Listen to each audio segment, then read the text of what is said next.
took my money.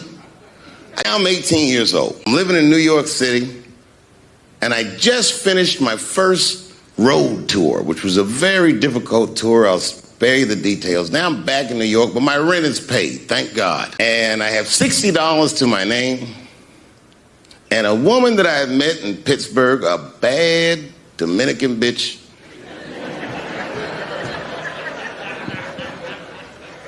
was coming to New York. She was going to spend the weekend with me. I couldn't wait for her to get there. She was coming that evening. But remember, I only had $60 for a whole weekend to entertain a bad bitch. Now I'm walking through Greenwich Village, and I see something I've never seen before.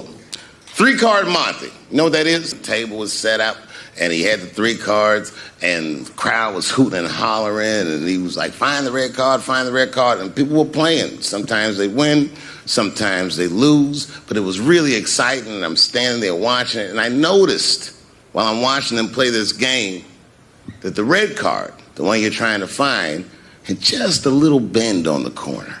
And I'm watching it, and I'm like, yo, this guy doesn't seem to know that red card is bent. I'm going to beat this motherfucker. And I walked up to the table, and I said, let me play a hand. And I put my last $60 on that table, and he starts to shuffle and find the red card. And I kept watching that bent card go around the table, make sure I kept my eyes on that bent card. And when he stopped shuffling, and he said, find the red card, I pointed to it with confidence.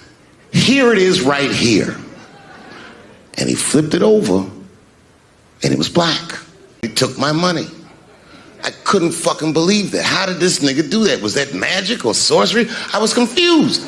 So you know what I did there?